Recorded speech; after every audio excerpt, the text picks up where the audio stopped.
di hamak na mas mahal ang automatic transmission kaysa sa manual. Kaya mas mainam na i-maintain ito at saka gamitin ng maayos para makaiwas sa malalaking sira at malaking gastos. Transmission po ay merong vent kasi po ang ATF niyan sa loob ay umiinit at nag-e-expand. So kailangan niya na merong singawan. Kaya bawal na bawal pong ilulusong sa baha ang mga matic na transmission. Kasi pwede pong pumasok ang tubig baha doon sa vent.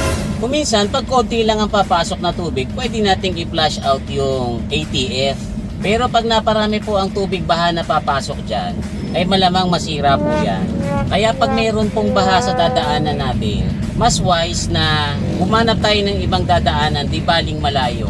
Or tumambay muna tayo at pahubain yung tubig baha bago tayo tumaan. Para sure. Kesa naman gumastos ka ng malaki sa repair. Ang next naman guys ay huwag mag-shift ng park or reverse hanggat hindi pa nagpo-full stop. Kasi po yung automatic transmission, pag umaandar po yan kahit mabagal lang, continuous na umiikot yung mga gears niya sa loob. So halimbawa magpa-park tayo, tapos maandar pa rin yan ng konti at mag-shift kagad tayo sa park. Meron po yung locking pin na mapipilitang sumingit dun sa gears kahit umiikot pa. Walang iniwan po yan pag maglilinis tayo ng electric fan natin. Di po ba yung electric fan natin pagka umiikot yan at gusto nating linisin, papatayin muna natin tapos hihintayin natin huminto.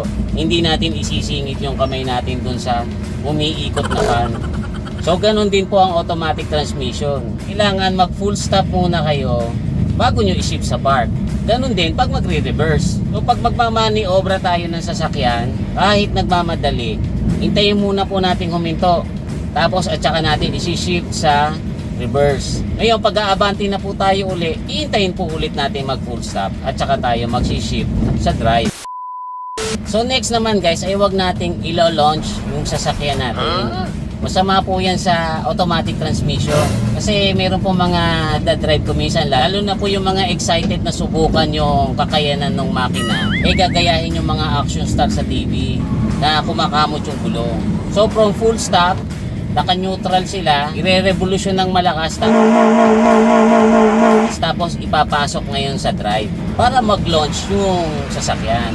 Pag madalas nyo po yung ginagawa, katagalan, ihihina na po yung arangkada ng sasakyan nyo. Or worse, pwede po yung ma-damage totally. Ang pang last naman guys, irregular po tayong mag-change ATF. Kuminsan po may makikita tayo sa dipstick ng matic na transmission na nakalagay na no need to change automatic transmission fluid. Pero mas maganda pa rin po na magkaroon tayo ng regular na schedule ng pagpapalit ng ATF. Kasi alam nyo guys, umiinit din po yung ATF sa loob ng automatic transmission. Kaya sooner or later, ay nagfe-fade din po yung effectiveness niya.